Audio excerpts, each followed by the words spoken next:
그러니까 되기는요 완벽하게 실제적인 거예요. 리얼한 거예요. 상상, 뭐가 되어보는 거, 뭐 그런 거 같다라고 하는 거 이런 거 아니에요. 되기는 되기 자체가 늘 일어나고 있는 거야. 실제적이야. 되기는. 그러니까 이 되기가 앙티오이디푸스의 용어로 말하라 그러면 욕망기계의 운동? 욕망기계의 접합접속? 그게 되기예요. 그러니까 이 되기는 이걸 이제 제가 아까 왜 이렇게 사람들이 오해하는 가장 남용하고 오용하는 거다라고 했냐면 이제 이 하이픈으로 해서 뭐 여성 되기, 동물 되기 이런 거 하잖아요. 근데 그 하이픈이 앞에 있는 것이 되는 것을 의미하는 게 아니에요. 이 하이픈의 용법이 좀 이 불어에는 있는 건데 우리에는 이 하이픈의 용법이 없지. 근데 아무튼 이 하이픈으로 했다고 하는 것은 이것도 아니고 그러니까 앞에 게 항이 아니야. 중요한 건 그거예요. 여성 되기라는 말이 내가 여성이 된다는 말이 아니야. 그거는 물리적인 차원이든 심리적인 차원이든 뭐가 됐든 여성이 되는 게 아니에요. 동물이 동물 되기는 동물이 되는 게 아니에요. 여성과의 관계에서 내가 새로운 방식의 접합접속의 관계로 들어가는 거야. 동물 되기라는 건 동물과의 관계에서 새로운 접합접속의 관계로 들어가는 거야. 그런 거지 동물이 되는 게 아니야. 더군다나 되기에서 뭐는 성립하지 않느냐? 남성 되기 이런 말은 성립하지 않아요. 다수자 되기, 다수성 되기는 성립하지 않아. 되기라는 말 자체가 이미 소수적인 것을 의미해요. 그래서 우리가 대통령 되기 이런 말 성립하지 않아요. 자본가 되기 이런 말도 성립하지 않아. 되기는 기본적으로 어떤 것과의 접합 접속을 통해서 정체성으로부터 달아나는 운동이에요. 그러니까 되기의 앞에 붙는 것은 언제나 소수적인 것일 수밖에 없어요. 정체성이라는 건 뭡니까? 기본적으로 동일성은 권력의 지표거든요. 인간, 남성, 그 다음에 성인, 뭐 유럽인, 백인 이런 식으로 어떤 권력의 지표야. 이건 하나의 예지만 이제 어떤 관계 속에서냐에 따라 그 권력의 지표가 다르지. 그래서 그 권력의 지표가 남성이다 그러면 이제 그 남성에 대해서 그 반대편에 있는 항이 또 여성이잖아요. 성인에 대해서 아이잖아요. 그러니까 그 성인 되기, 여성 되기, 동물 되기, 인간에 대해서는 동물이고 이거는 뭐냐? 여성이 된다, 동물이 된다, 뭐 그것으로 내가 항이 이렇게 옮겨간다라는 의미라기보다는 남성성이라고 하는 동일성, 정체성 모든 것을 코드화하는 권력의 중심으로부터 달아난다 이런 의미예요. 그 달아난다는 점에서 그 앞에 여성을 붙인 거지. 그러니까 여성이라는 건 언제나 남성에 대해서 여성이라고 되잖아요. 남성이 배제한 게 여성이죠. 인간이 배제한 게 동물이죠. 그래서 그 배제된 것들, 소수성을 앞에다 놓고 어떻게 정체성을 가진 동일성을 가지고 동일성에 의해서 규정된 것들을 피해서 다른 방식으로 생산될 것인가, 변이될 것인가 이런 문제의식을 가진 게 되기라고. 그래서 되기가 리조미기도 한 거예요. 그래서 이 고원의 제목이 1730년이잖아요. 이 1730년이 왜 그러냐?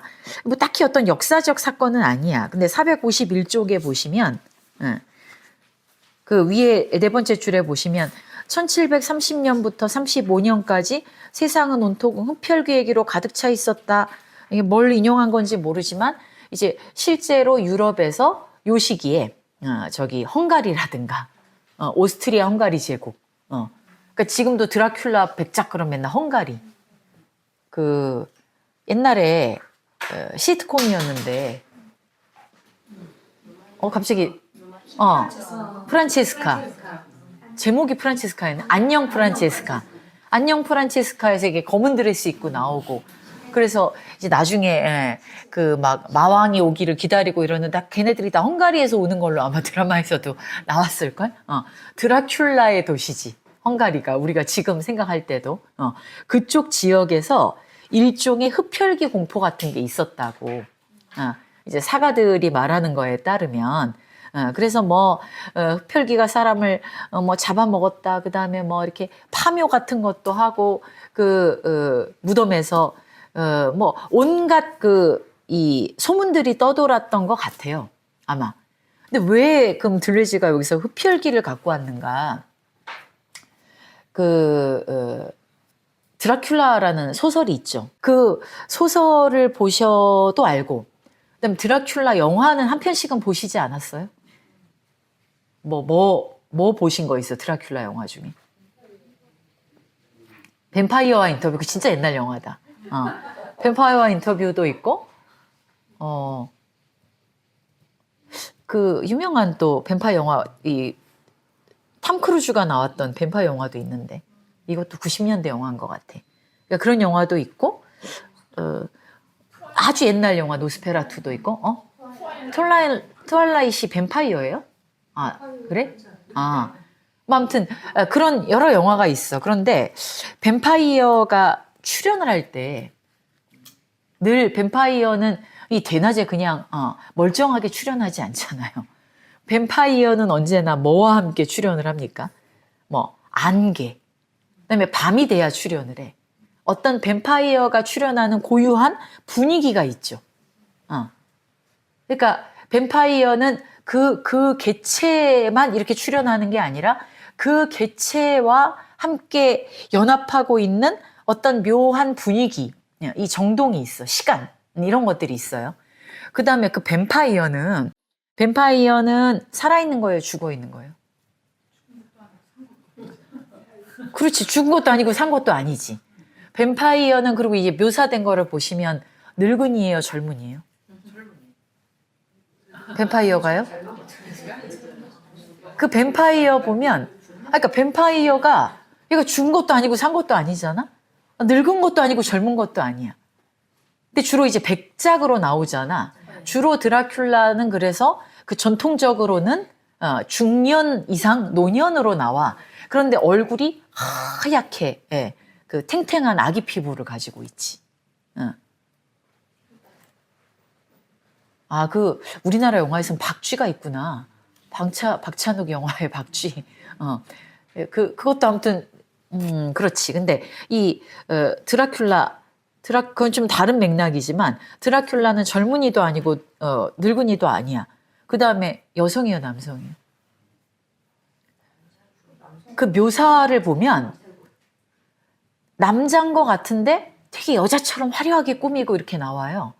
이 드라큘라를 주인공으로 내세운 아주 좋은 영화들의 공통점이 이게 화장을 하고 되게 이게 말투가 마초적이지 않아. 아주 부드럽고 아주 민감하고 막 이렇게 여성성이 되게 강조돼 있어요. 그러니까 이 드라큘라라는 존재가, 흡혈귀가, 그러니까 모든 것의 경계에 있는, 멀어도 규정할 수 없는 존재야. 멀어도 규정할 수 없고, 이렇게 낮에 인간의 일상이 이루어지는 시간이 아닌 시간에 출몰하지. 그러니까 드라큘라 이 1730년에서 35년 요때 흡혈귀에 대한 이야기가 유럽을 휩쓸었다라고 하면서 그 흡혈귀라는 존재를 암시하는 1730년을 가지고 온 게 되기라는 것이 궁극적으로 그 흡혈귀의 차원 같은 거야. 정체성으로 환원되지 않는 차원. 으로서의 존재함. 그러니까 우리는 이게 그러니까 존재론이에요. 들레즈의 존재론이에요. 제가 생각하기엔. 우리는 존재가 있고 존재가 운동을 하고 그 존재가 살고 존재가 죽고 이런 식으로 생각을 하잖아요.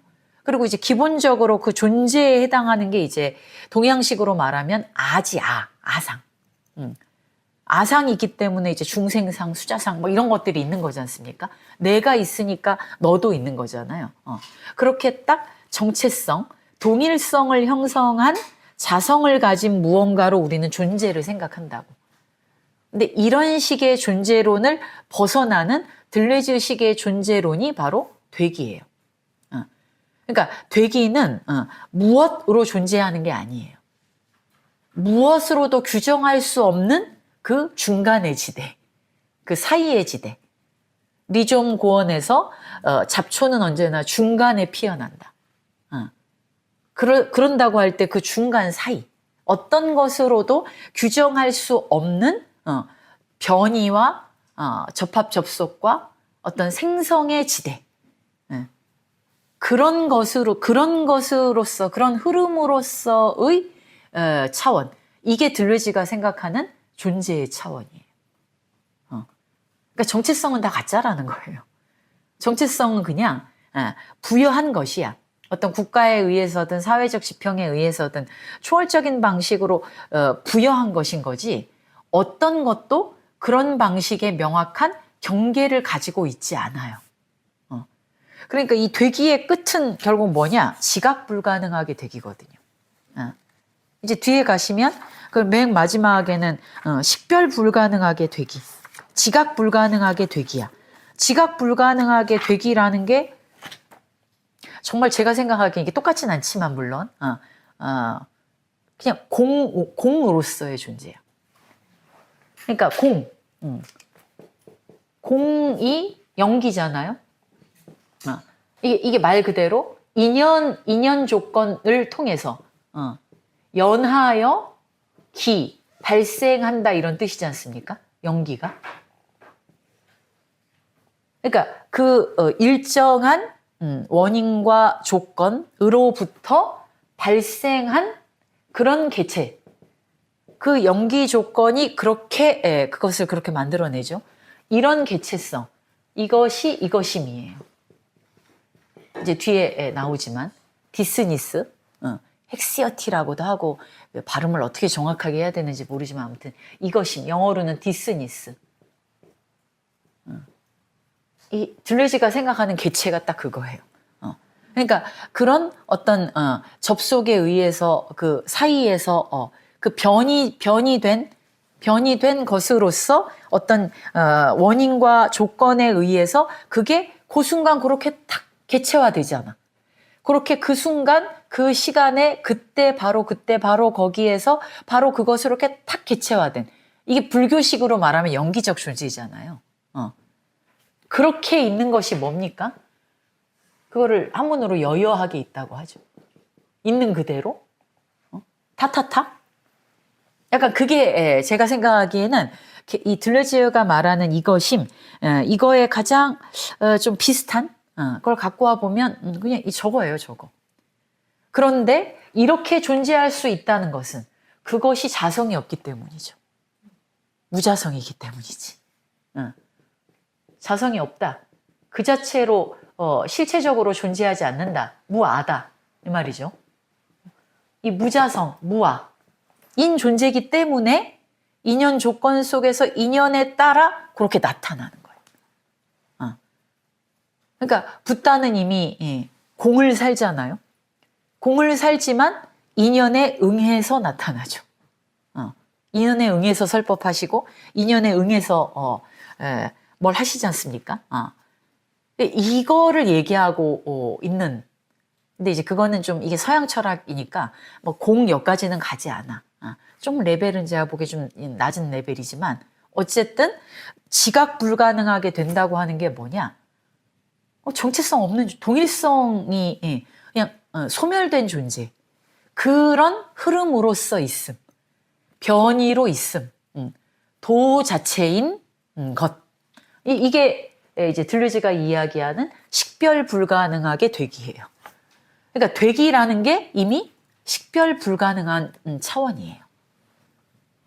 그러니까 무슨 뭐 투명인간처럼 뭐 뒤집어 써가지고 안 보이게 되는 이런 차원이 아니라 어떤 정체성에도 붙들리지 않는 그런 차원. 이게 식별 불가능한 차원이잖아요. 식별한다고 하는 것은 이것이다 저것이다. 이렇게 딱 판단하는 게 식별하는 거잖아요. 그럴 수 없는 차원. 그것이 흐름으로 있기. 그러니까 도 자체인 차원이겠지. 그런 게 그 식별 불가능하게 되기고 이제 그게 궁극이야. 근데 그것으로 가기 위해서 우리는 많은 변이들을, 많은 되기를 경유해야 돼. 그러려 그러면 그 식별 불가능하게 되기, 존재란 이게 자성을 갖고 있는 게 아니라 그런 변이적 흐름이구나. 그걸 이제 이 되기라는 말이 생성이거든요. 비커밍. 그러니까 그 차원, 이구나, 공이구나, 부처님식으로 말하면 이거를 알기까지는 우리는 뭐예요? 계속 동일성, 지배적인 동일성, 지배적인 정체성으로부터 달아나야 돼. 그러니까 여성 되기를 거쳐야 되고, 동물 되기를 거쳐야 되고, 이것저것 뭐 이런 그 중심과의 관계로부터 이렇게 달아나는 흐름들을 실험하는 것, 이것이 되기예요. 그러니까 되기는 내가 나라고 하는 A의 항이 저 B라고 하는 것으로 되는 이런 거하고 아무 상관이 없습니다. 그래서 들레즈는 그 어떤 인터뷰에서 그렇게 얘기하죠. 조그만한 애들한테 넌 커서 뭐가 될 거니? 라고 물어보는 것보다 자기는 더 무례하고 어이없는 질문을 모른다고. 아니 뭐가 될지 어떻게 알아? 되는 건 그런 게 아니다. 너는 무엇으로 become 할 거니? 이런 거잖아요. 영어로 하면. 아니 become이라는 건 목적지를 가지고 있는 게 아니야. become에는 심지어 출발점도 없어요. 나라고 하는 출발점이 너라고 하는 어떤 것이라고 하는 목적에 도달하는 게 아니야, 되기는. 그냥 삶 자체가 become이야. 그러니까 아이는 그 되어감으로써 뭔가를 경유할 수는 있지만 너 커서 뭐가 될래? 뭐가 되고 싶니? 라고 하는 거는 아이한테 폭력이다. become에 대한 이 존재에 대한 사유가 없는 거라고 웃으면서 얘기를 하는 구절이 있습니다. 그래서 왜 드라큘라의 이미지를 여기서 갖고 오는가? 이 식별 불가능하게 되기가 왜 되기의 궁극인가? 그거는 사라짐을 의미하는 게 아니라 흐름으로 있기. 어디에도 머물지 않기. 그러니까 무주잖아요. 무주. 불교에서 얘기하는. 머무르지 않는다는 게 들리지식으로 말하면 흐름으로 있는 거예요. 그런 차원을 되기라고 하고 그 되기를 그런 차원에 도달하는 자기의 이 권력의 중심이라든가 어떤 뭐 앞에서 말한 성분성, 절편성 그리고 그 정체성, 코드 이런 것으로부터 벗어나는 실험. 이게 되기기도 해요. 그래서 되기는 되게 존재론적인 것이기도 하면서 아주 정치적인 것이기도 해요. 그러니까 앞에 이제 국어원 다음에 이거원이 꼭 나왔다는 게 뭐 인과적인 그 순서인지는 잘 모르겠습니다만 미시정치하고 이 되기하고가 아주 중요하게 연결이 된다는 거죠. 되기는 정치적인 미시정치의 문제가 결국 되기의 문제예요. 어떻게 욕망이 계속 흐르도록 할 것인가. 어떻게 욕망이 기껏 달아났는데 또다시 블랙홀에 떨어지지 않도록 할 것인가. 이게 정치의 문제거든요. 그게 되기의 문제이기도 하다. 그런 차원에서 일단 되기에 대한 큰 그림을 가지고 계시면 되겠습니다. 그래서 여기 보면 이제 어느 관객의 회상, 박물학자의 회상, 이 회상이 기억이야. 베르그손이 수분이라고 하는 기억이라고 할 때 그 기억이거든요. 베르그손 주의자의 회상, 뭐 마법사의 회상, 스피노자주의자 회상 이러고 쭉 나오는데 이게 왜 회상이냐? 전 다분히 베르그손적 의미인 것 같아요. 그러니까 우리에게는 그 모든 기억들이 사라지지 않았어. 모든 그 흔적들이 과거의 흔적들이 다 있는 거지. 우리에게는 박물학자적인 기억도 있어. 박물학자는 뭘 하는 거냐? 이건 말 그대로 분류하고 체계화하는 거예요. 근데 우리에겐 또 뭐도 있느냐? 스피노자가 또 이 존재를 생각한 그 기억도 있어. 그러니까 그 모든 기억들이 다 사라지지 않고 보존되어 있지. 어떤 기억들을 지금 여기에서 어떻게 펼쳐낼 것인가? 약간 그런 구도로 쓴 게 아닐까? 제가 생각하기에는. 그래서 이제 관객의 회상. 여기에서는 뭐 그런 영화가 나오죠. 그 영화 유튜브에 찾아보시면 있습니다. 전체가 있던가? 전체가 있었던 것도 같고 아무튼 있습니다. 그래서 이렇게 쥐하고 노는 거예요. 쥐가 막 집에 들어오고 막 쥐하고 이렇게 대화하고 이런 건데, 자, 여기에서 동물 되기, 분자 되기 이런 얘기를 하죠. 그러니까 동물 되기라는 거는 이제 거기 뒤에 444쪽 보세요. 보면 이 아랫단락의 8째 줄에 비인격적 변용태들의 순환, 즉 하나의 교류, 그리고 아래 줄에 저항할 수 없는 탈영토화 이런 게 나오죠. 그러니까 1차적으로 지금 이제 이 동물되기를 얘기하는 거는 어떤 개체들을 생산해내는 그런 진화의 과정이라는 게 동일한 개체성에서 재생산되는 게 아니라는 거예요.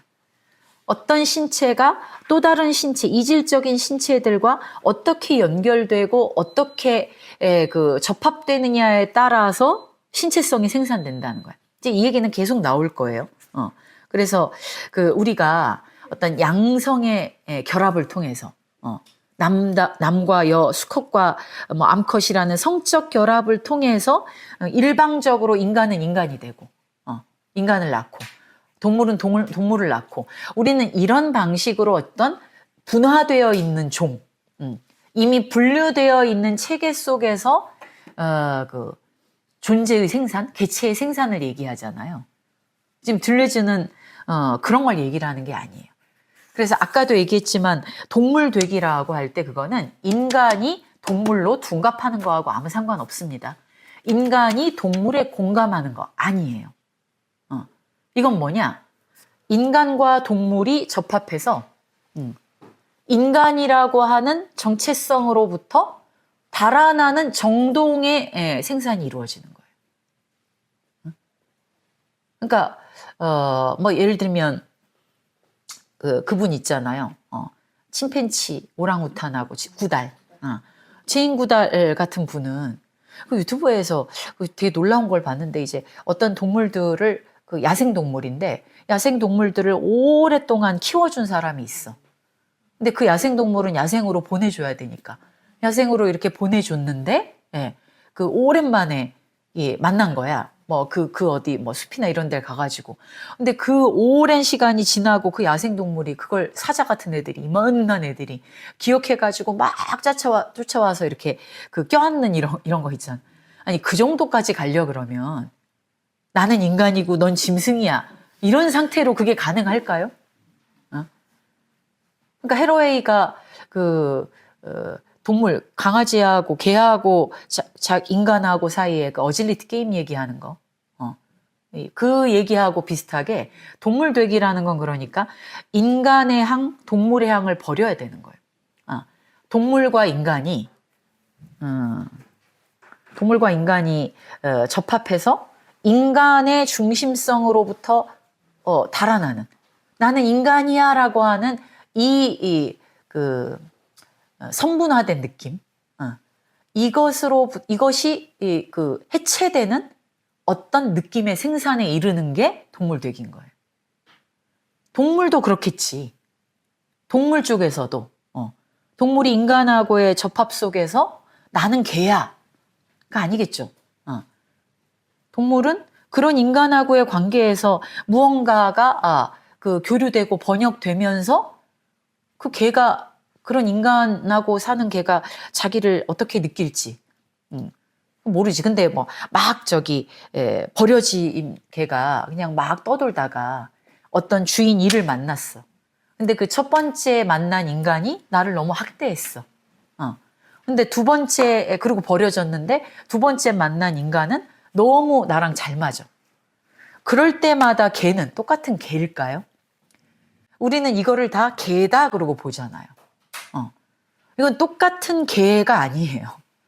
막 저기 산에서 거의 늑대에 비슷하게 막 살던 개가 그 환경 속에서 이 먹는 것과 어떤 다른 동물들과 식물들과의 관계 속에서 어떤 느낌을 생산하는 방식과 생산되는 느낌과 막 학대받던 개가 그 관계 속에서 어떤 느낌을 생산하는 것과 그다음에 그 따뜻한 인간하고 교류하면서 거기에서 너무나 운동도 막 이렇게 때가 되면 하고 막 음식도 너무 고급지고 이런 삶을 사는 그 개에게서 생산되는 느낌은 다 달라요. 그럼 개는 자기를 뭐라고 생각할까? 그럴 때 그 개는 그렇게 관계 속에서 지금 되기가 이루어지고 있는 거죠. 변이. 그러니까 이 동물 되기, 분자 되기, 뭐 되기도 다 뭐냐. 그래서 비인격적인 변용태라고 얘기하는 거예요. 순환되는 게 이 되기라는 건 뭐냐? 변용태와 정서들의 순환이에요. 그러니까 이거는 기본적으로 둘레즈가 존재를 규정할 수 있는 즉 동일한 무엇이라고 보는 게 아니라 이제 그 뒤에 나오지만 신체에 우리가 존재라고 부르는 것은 혹은 신체는 다양한 힘들이 가로지르는 일종의 지도예요. 날씨가 가로지르잖아요. 음식을 먹으면 음식의 그 에너지가 우리를 가로지르잖아요. 사람을 만나면 그 사람과의 만남 속에서 또 힘이 가로질러지잖아요. 그리고 동물을 만난다, 뭘 만난다. 그러니까 우리가 접속하는 것마다 지금 어떤 그 동양에서 기라고 하는 기가 흐르죠. 기가 나를 관통하죠. 그렇게 해서 내가 계속 변이 되잖아요. 추웠다가 따뜻했다가 배가 불렀다가 배가 고팠다가 그러다가 몸이 가벼웠다가 몸이 무거웠다가 땀이 났다가 땀이 식었다가 이게 다 뭐냐? 되기의 과정인 거예요. 그러니까 신체 자체가 그런 변이의 차원으로 존재한다는 게 이제 들레즈가 신체를 정의하는 방식이죠. 그러니까 사실은 뭐만 있는 거냐? 내가 있는 게 아니라 비인격적인 이 퍼스널리티로 환원될 수 없는 변용태. 변용태라는 건 이제 스피노자적 개념이죠. 마주침을 통해서 이 변환되는 거죠. 쉽게 말하면 마주침을 통해서 영향받은 것이 되어가는 것이지. 그게 변용태지. 그게 그 변용이 일어날 때마다 우리에게는 느낌이 발생해요. 이게 순환하는 것이다. 자, 그래서 이제 본격적으로 어느 박물학자의 회상.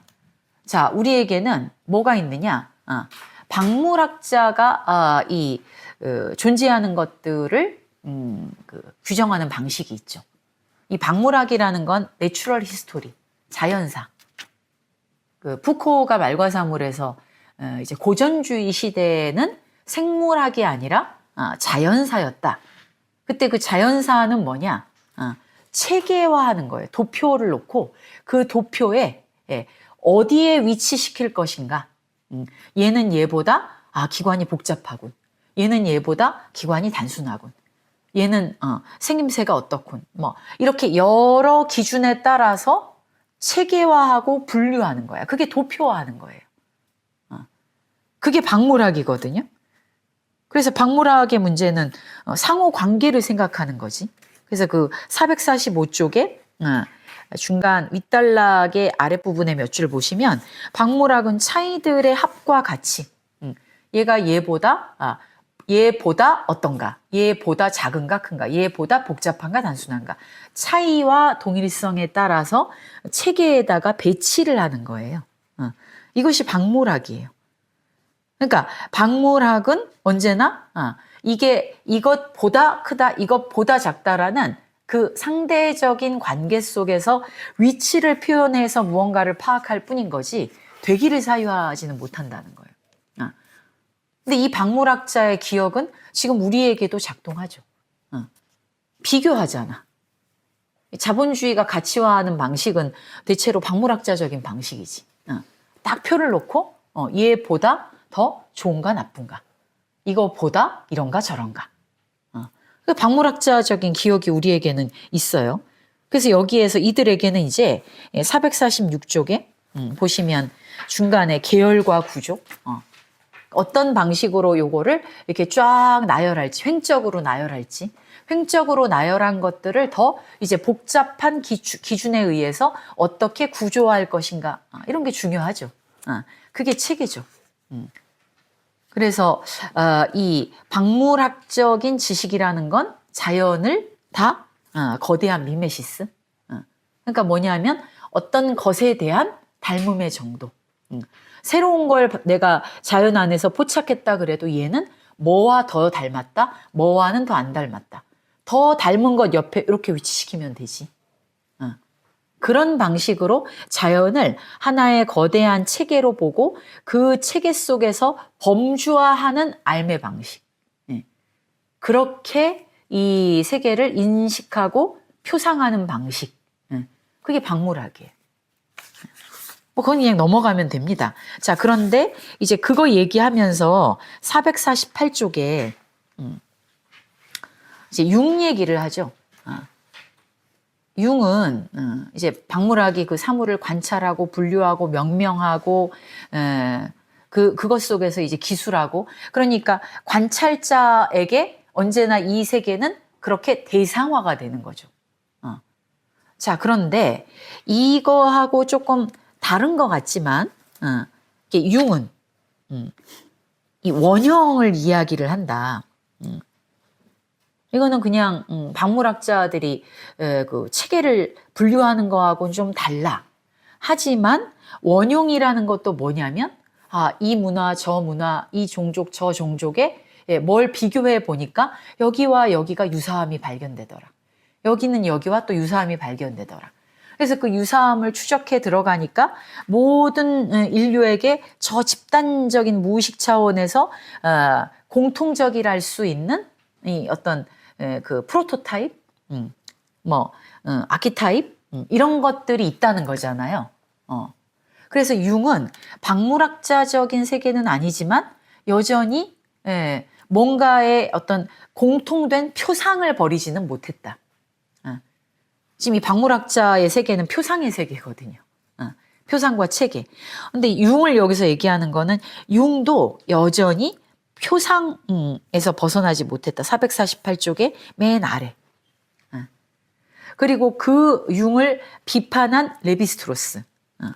레비스트로스는 그 상상력, 그다음에 유사성을 설정하는 거 맨 위에 449쪽에, 그다음에 그거를 마지막 항 원형 이런 것을 모방하는 거다를 비판했어.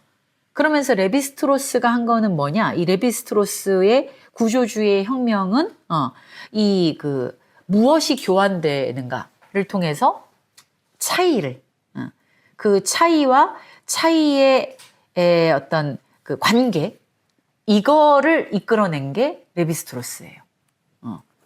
그러니까 구조주의라는 건 다른 게 아니라 관계예요, 관계. 그래서 거기 나오잖아요. 위에서 한 8줄, 9줄. 차이를 정돈해서 관계들의 일치에 이룰 수 있도록 했다. 그러니까 융은 박물학적 차원을 넘어간 게 있고, 레비스트로스는 그 융을 또 넘어가서 어떤 차이들의 분포, 차이들의 관계를 보기는 했지만 여전히 이들은 그 450쪽에 보면, 그래서 그 차이들이 계속 움직이는 것을 통해서 만들어진 구조라고 하는 건 일종의 상징적 질서라는 게 레비스트로스의 관점이거든요. 그러나 들레지가 보기에는 450쪽의 맨 마지막 원형적 계열과 상징적 구조가 그렇게 먼 것 같지 않다. 이건 여전히 이렇게 변이하는 차원의 무엇, 그것을 차이 속에다가 다시 집어넣는 거야. 그 관계 속에다가 여전히 이렇게 집어넣는다는 의미에서 이 되기를 사유하는 데까지 적극적으로 나아가지는 못했다라고 하는 거예요. 들리지 해석이니까 이거는. 자, 그런데 이제 그거는 그렇게 보시면 되고, 뒤에 451쪽. 그러니까 앞에 박물학자의 회상에다가 그런 박물학, 그 다음에 융, 그리고 레비스트로스를 묶어가지고 이렇게 얘기한 건 뭐냐면 여전히 우리는 뭔가 이질적인 것을 계속 우리가 이미 기존의 의미 체계에다가 계속 집어 넣으려고 한다는 거예요. 표상화하려고 한다는 거예요. 쉽게 말하면. 근데 되기는 표상화될 수가 없어요. 드라큘라야. 이름을 드라큘라라고 하지만 드라큘라를 이게 표상 체계에다 집어넣을 수 있어요? 없지. 그러니까 그런 점에서 되기는 표상적이지 않다. 즉 재현적이지 않다. 그거하고 대비하기 위해서 이제 앞에 박물학자의 회상을 넣은 것 같습니다. 자, 그럼 이제 451쪽에 보시면. 그러니까 드라큘라도 브램 스토커, 드라큘라 작가가 브램 스토커지. 그 브램 스토커의 드라큘라에 보면 이 드라큘라가 남성이라고는 할 수 있지만 남근적이지가 않거든요. 그러니까 드라큘라는 목덜미에만 꽂히잖아, 맨날. 목덜미에 꽂혀가지고 피를 빨아먹지. 어떤 사람들이 나타나면 쟤하고 섹스하고 싶다라는 생식적인 욕망을 갖지 않잖아요. 그러니까 그런 점에서도 대단히 무성적이기도 하거든. 그러니까 모든 경계를 다 달아나. 그 달아난다는 점에서 그 드라큘라인데, 이 드라큘라는 지금 이런 앞에서 박물학자의 회상에서 나오는 그런 방식의 표상에 붙들리지가 않아요. 그러니까 공포스러운 거지. 드라큘라가 더 공포스러워요? 아니면 이 현실 속에 있는 독재자가 더 공포스러워요. 막 모든 사람을 말하지 못하게 하고 억압하는 독재자가 있고 밤에만 일어나가지고 내 목덜미를 노리는 그러니까 밤에 그런데 이상하게 매혹되지 않으면 돼. 드라큘라가 있어. 근데 우리에게 이 드라큘라가 더 공포스럽게 인지되는 이유는 뭘까? 우리에게 공포를 자아내는 건 대부분의 사람들에겐 규정되지 않는 것들이지. 근데 그 규정되지 않는 것을 사유하는 게 들러지잖아요. 이제 그게 들러지에게는 이 드라큘라를 포함해서 괴물이에요, 괴물. 들러지의 사유를 괴물적 사유다 이렇게 명명하기도 하죠. 자, 그래서 이제 표상되지 않는 것이 괴물이다. 뭐라고 딱 규정할 수 없는 건 그냥 다 괴물이지 않습니까? 그래서 451쪽에 보시면 이제 베르그손주의를 가지고 보는 거예요. 구조주의는 생성을 해명하지 않는다. 그 451쪽의 위에서 6째 줄에 구조주의는 생성을 놓친다. 뭐가 됐든 그것을 또다시 관계 속에서 표상화하려고 해. 상징적 질서에다가 다시 또 집어넣으려고 하기 때문에 구조주의는 그 구조 자체를 달아나는 것들에 대해서 적극적으로 사고하지 않는다. 이게 탈구조주의자들, 들레즈를 포함해서 탈구조주의자들이 구조주의를 비판하는 가장 핵심적 지점인 거죠. 언제나 모든 구조에는 그 구조로 충분히 설명될 수 없는 달아나는 것들이 있다. 근데 구조주의는 그 생성을 사유하는데 굉장히 무능하다. 그래서 구조주의는 생성을 부정하거나 적어도 평가절하한다. 관계들이 어떻게 대응한다. 이것에 대해서 그 관계값을 따지는 게 구조주의인데 그거는 생성을 설명해 주지는 못하잖아요.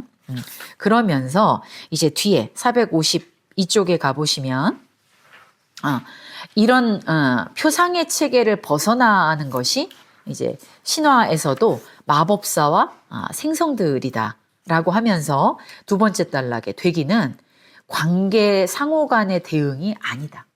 그러니까 역지사지가 아닌 거예요. 내가 A에 대해서 갖는 느낌이 너가 B에 대해서 갖는 거겠구나. 이렇게 관계로 풀지 않아. 관계항으로 풀지 않아요. 이건 상호 간의 대응이 아니다. 그렇다고 뭐도 아니냐? 유사성이 아니야. 내가 너를 닮는 게 아니야. 내가 너처럼 되는 게 아니야. 되기가 실제적이라고 하는 말은 되기가 내 상상 속에서 그것처럼 느끼는 거 이런 게 아니에요. 그러니까 내가 개하고 그 동물 되기에 돌입한다. 개 되기에 돌입한다고 하는 거는 개처럼 느끼거나 개의 입장이 되어서 생각하는 게 아니에요. 그건 여전히 내가 인간이다라고 하는 항을 해체하는 데 이르지 못한 거예요.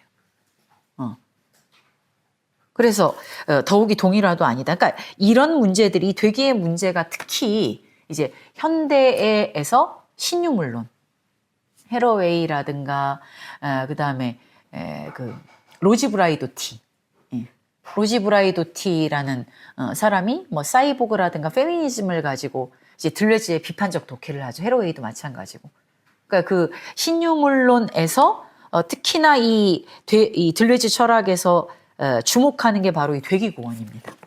이 사이보그 논의도 그거잖아요. 내가 펜을 가지고밖에는 쓸 수 없다면, 펜을 가지고 무언가를 쓸 때 손가락으로 쓸 수는 없잖아요. 펜을 가지고 뭔가를 쓸 때 내 신체는 펜을 포함하는 것까지를 해야 되는 거 아닌가, 이런 문제. 내가 컴퓨터를 가지고 뭐를 불러오고 여기다 저장을 하고 그럴 때 인간은 여전히 이거는 그냥 기기일 뿐이고 인간은 인간으로서 있는가? 내 모든 것이 저장되고 여기에서 다시 불러오기를 통해서만 내 사고의 회로가 작동한다 그러면 이건 인간의 연장 아니에요? 이런 게 사이보그잖아요. 그러니까 그런 논의들을 하는데 이 되기가 굉장히 중요하죠. 그러니까 그런 사이보그는 기계를 모방하는 게 아니거든요. 인간이 로봇 흉내를 내는 게 아니에요. 사이보그 개념은. 그런 점에서 유사성 모방이 아니고 더군다나 동일화도 아니야. 내가 네가 돼보는 거, 난 널 이해해 이런 거하고 아무 상관이 없다는 거라는 거예요. 이건 진짜 존재론적인 문제예요. 그리고 되기는 그 아래 상상에서 일어나는 게 아니에요. 되기는 중간에 보시면 완전히 실제적이다. 그러니까 우리는 실제로 리얼하게 이 말이죠. 리얼하게 그 변신의 과정을 계속 겪고 있는 거예요. 그러니까 이제 이 되기 얘기할 때 많이 나오는 게 카프카의 그 변신이잖아요. 카프카의 변신에서 그레고르 잠자가 일어나 보니 벌레가 됐다. 이거 제가 그때 예에 들지 않았습니까? 내가 갑자기 어느 날 눈이 안 보여. 뭐 늙어가지고. 아니면 내가 이 지금까지의 이렇게 기계적으로 돈을 버는 그 일벌레처럼 막 사는 거가 너무 스트레스를 받아가지고 어느 날 몸이 안 움직여져. 어느 날 갑자기 귀가 안 들려. 뭐 이런 일이 있을 수 있잖아. 그럴 때 눈이 안 보인다 그러면 그 공간과의 관계가 완전히 변환되잖아요. 소리와의 관계가 완전히 변환되고. 그렇게 했을 때 눈이 안 보이게 되면 공간이 눈이 보일 때의 공간이 아니라 이제 진짜 더듬더듬 해야 되지. 그럴 때 우리의 팔은 뭐를 짚는 팔이 아니라 어떤 게 돼요? 더듬이 같은 게 되는 거지.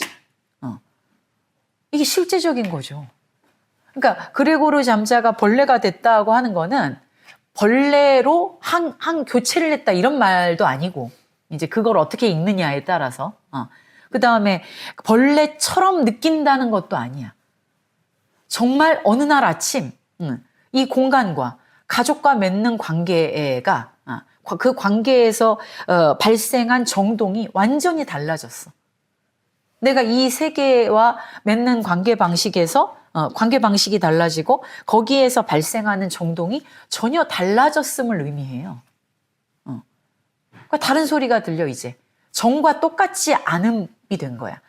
그러니까 이 변신은 그래서 들려주는 계속 얘기하죠. 이거는 상상도 아니고 이처럼 모방도 아니고 카프카가 얘기하는 거는 실제적이라고. 그건 되기 개념으로 밖에 설명할 수가 없는 거죠. 이 실제적이다. 그래서 되기는 그 아래 뭘 모방하는 게 아니기 때문에 자기 자신 외에는 아무것도 생산하지 않는다. 그러니까 그레고르 잠자가 사라지고 벌레라는 존재로 대체된 게 아니라는 거예요. 그 소설을 어떻게 읽느냐에 따라서 그 소설을 만약에 영화로 만든다 그러면 그 그레고르 잠자를 정말 벌레로 이렇게 CG로 만들어 놓으면 가장 유치한 영화가 되겠지. 그러니까 어펙션의 문제고 진짜로 변이의 문제거든요. 이제 그 뒤에 스피노자가 신체를 어떻게 보느냐와 그게 규정이 이게 연결되는 겁니다. 그래서 이제 그 스피노자주의자의 회상을 보고서 신체를 어떻게 규정하느냐, 요걸 알고 나면 왜 들레즈가 진정한 스피노자주의자 중에 하나로 카프카를 꼽는가? 카프카가 신체를 이해하는 게 스피노자적인 의미에서가 아니고서는 변신이라는 소설을 이해할 수 없다고 보는 거죠. 그래서 되기는 자기 자신만 생산해. 이게 나를 다르게 생산하는 거야, 그러니까. 되기라는 건. 기존의, 그 관계의 기존의 어떤 정체성, 동일성을 해체하는 과정이 되기예요. 그래서 실제적인 것은 생성 자체고 생성의 블록이다. 이제 생성의 블록은 뒤에 다시 얘기할 거고. 그래서 그 항이 아니다. 항의 교체가 아니고 맨 마지막 줄에 인간이 변해서 되는 동물이 실제하지 않아도 그거는 진짜 액추얼해. 내가 변해가지고 리얼한 벌레가 되지 않아도 되기라는 건 언제나 액추얼한 실제적이고 리얼하고도 액추얼한 무엇이라는 거예요. 그래서 왜 이거는 베르그손의 회상이라고 이 챕터에다가 제목을 붙였느냐? 453쪽에 위에 둘째 줄. 되기에는 자기 자신과 구별되는 주체가 없다. 그러니까 언제나 다른 자신을 생산해내는 거야. 다른 자신을 언제나 생산해내는 건 자신이라는 게 없는 거지, 그러니까. 그러니까 고정된 항으로서의 주체는 없는 거죠. 그리고 되기는 왜 항을 갖지 않을까? 항은 나름대로는 주체이고 공존하며 블록을 이루게 되는 다르게 되기 속에서만 포착된다. 그러니까 항은 결과로서만 존재. 아까 제가 이것임. 연하여 발생하는 어떤 것. 요렇게만 말할 수 있을 뿐인 거지. 그러니까 이거는 되기의 일시적 산물로서 항을 말할 수 있을지는 모르겠는데 항 자체가 부동의 점으로 존재하지는 않는다는 거예요. 바로 이것이 되기에 고유한 현실 원칙이다. 그러면서 우리들의 지속보다 우월하거나 열등한 서로 소통하는 온갖 상이한 지속들의 공존 이렇게 얘기했죠. 이것 때문에 그런 거지. 그러니까 내가 개와 어떤 관계에 돌입할 때 나는 인간이라는 나라고 하는 어떤 정체성으로부터 지금 벗어나는 느낌의 생산이 이루어지고 있는 거야. 그 정체성으로 환원될 수 없는 정동의 생산이 이루어지는 거죠. 근데 그럴 때 나와 관계하고 있는 그 쥐, 그것도 나와의 관계 속에서 쥐임을 벗어나고 있는 거야. 쥐라고 하는 어떤 하나의 동일성으로 환원될 수 없는 정동의 생산이 이루어지고 있거든요. 그러니까 그런 쥐의 시간과 그렇게 인간을 달아나고 있는 그것의 시간과 쥐를 달아나고 있는 그것의 시간이 다른 속도로 공존하고 있어요. 이게 상이한 지속들의 공존이에요. 상이한 속도로 지금 자기로부터 달아나고 있는 거거든요. 상이한 속도, 상이한 변형이 공존할 때 그것이 베르그손에게 지속이거든요. 베르그손 생각해 보시면 그래서 되기는 혈통, 계통 이런 진화가 아니고 언제나 뭐다? 그 아랫단락의 결연과 관련된다. 이 결연이라는 말이 횡단성이라는 말이에요. 언제나 자신의 종, 자신의 그 혈통 이거를 가로질러서 이질적인 것과 접속함으로부터 이루어지는 게 되기예요. 되기. 그래서 이제 맨날 얘기하는 게 그 말벌하고 서양난이죠. 여기까지만 하고 끝내겠습니다. 말벌하고 서양난 얘기는 이제 많이 나오는데 그 말벌하고 서양난이 이제 어떻게 서로 공생을 하냐면 이제 생물학적으로는 그게 공생 관계예요. 공진화 관계인 건데 서양난이 이 구글에 찾아보시면 많이 이미지 나옵니다. 말벌을 꼬드기기 위해서 이렇게 변신을 한 꽃을 피우는데 이 꽃이 마치 그 암컷의 말벌의 암컷의 생식기 모양이래요. 그 생식기 모양과 냄새를 뿜는 방식으로 꽃이 핀대요. 그러면 그것이 생식기라고 생각하고 수컷이 거기에 교미를 한다는 거죠. 그렇게 해서 어떻게 해요? 이 꽃에 뭐 묻어 있을 거 아니야, 가루가. 근데 아니잖아? 암컷이 아니잖아? 그러니까 이제 거기에 이렇게 있다가 갈 때 꽃가루가 다른 데로 가는 거지. 그리고 물론 이제 얘는 뭐 거기에서 말벌이 그 생식은 실패했지만 아무튼 그런 방식으로 시도해가지고 이 화분에 묻히면서 다니는데 뭐 거기서 꿀도 얻겠지? 뭐 뭘 얻겠죠. 아무튼 말벌도. 근데 지금 이거를 그 생물학적으로는 어떻게 보느냐? 얘네들이 서로가 자기의 생존을 계속 그 확장시키기 위한 자신들의 종을 유지 보존하기 위한 공진화 이렇게 해석을 하거든요. 근데 들레즈는 그 공진화를 되기라고 보는 거예요. 그러니까 그건 뭐냐? 꿀벌이 이 말벌이 참 그러니까 서양란이 우선 이 암컷의 생식기와 냄새를 가지고 꽃을 핀다고 할 때 이거는 꽃이 서양란이 암컷을 모방하는 게 아니라는 거예요. 이게 말벌과의 관계에서 변이가 이루어지는 거라는 거예요. 변이가. 그리고 말벌 역시 이걸 매개로 이제 식물적인 것에 접속을 하잖아요. 그러니까 얘는 지금 얘가 식물이라고 하는 것과 성적 대상. 얘가 만약에 말벌이 얘는 식물이야. 이렇게 생각을 했으면 그런 방식으로 교미를 하려고 시도하지 않겠지. 그러니까 말벌하고 서양란이 만난다고 하는 것은 서로가 쟤는 꿀벌 나는 서양란, 나는 꿀벌 쟤는 서양란 이런 동일성 속에서 이루어지는 모방이라든가 이런 게 아니야. 이게 생명의 어떤 과정에는 그런 항이나 동일성하고 상관없는 접속들이 끊임없이 이루어진다는 거예요. 그래서 이 서양란하고 말벌 얘기를 되게 많이 해요.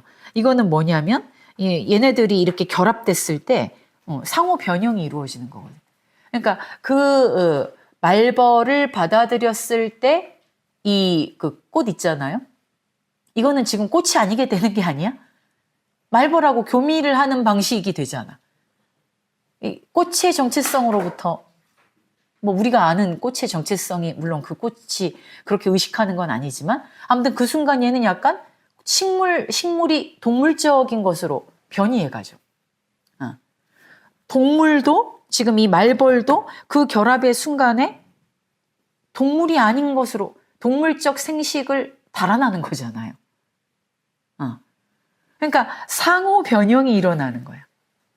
그러니까 말벌과 서양란의 그 결합은 생식도 아니고 그렇다고 무슨 둘이 뭐라고 규정할 수 없는 사실은 그게 생식이 아닌데 생식의 형태를 취하고 있지만 그렇다고 또 생식은 아닌 이상한 관계에 돌입하는 거지. 동물도 아니고 식물도 아닌. 식물은 동물 되기를 하고 있는 거고 동물은 식물 되기를 하고 있는 거잖아요. 말하자면. 그래서 그 중간에 얘네들은 동물이라고도 할 수 없고 식물이라고도 할 수 없고 생식을 하는 것 같지만 생식은 아니고 그렇다고 생식이 아닌 것도 아니야. 왜? 꽃가루를 날려주잖아. 말벌이 가가지고. 그런 관계. 이게 되기다. 이렇게 얘기하는 겁니다.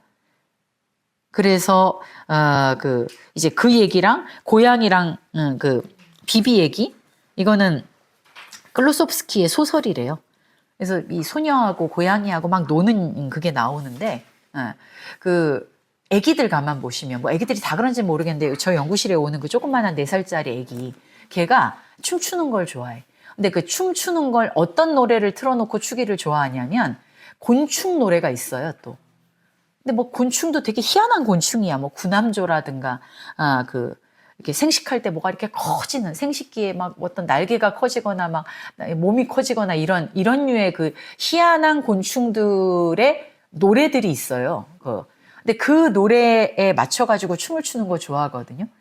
근데 이렇게 가만히 보면 뭔지 몰라 그 동작이.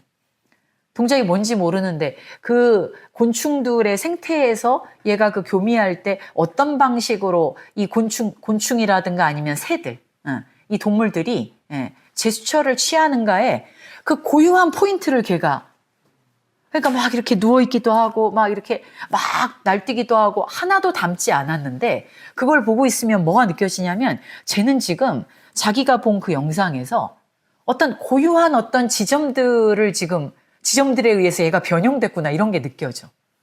그러니까 그걸 흉내내려는 차원하고는 굉장히 달라. 어깨거리 극락조라는 새가 있어요. 어깨거리 극락조. 근데 그 다큐멘터리가 EBS에서 한 다큐멘터리가 있는데 이 수컷들의 구애가 얼마나 어려운가를 나타내는 그 알려주는 다큐멘터리야. 거기에 그 어깨거리 극락조 찾아보시면 그냥 그 새 자체가 너무 흥미로워. 그럼 걔가 교미할 때 암컷을 꼬시려고 할 때는 갑자기 이 날개가 망토 같은 게 돼가지고 막 여기가 이렇게 부풀어 올라. 희한해 아무튼. 근데 그거를 이 얘가 어디서 봤나 봐. 그거를 보고 그거에 춤을 추는데 그건 모방의 춤이 아니라 지금 뭔가 지금 어떤 돌입했어. 얘가 자기가 아닌 무아지경에서 춤을 춰요. 그러니까 그 정동이 얘한테 뭐가 들어온 거야. 제가 그걸 보고 이거구나라고 느꼈어. 그러니까 소녀가 이 비비라는 애랑 놀 때 그냥 고양이를 단순히 흉내내고 이런 게 아니야. 고양이 입장에서도 소녀를 단순히 흉내내는 게 아니라 둘이 놀 때 아이도 아니고 고양이도 아닌 이상한 결합 관계 속에서 다른 정동들이 막 생겨나요.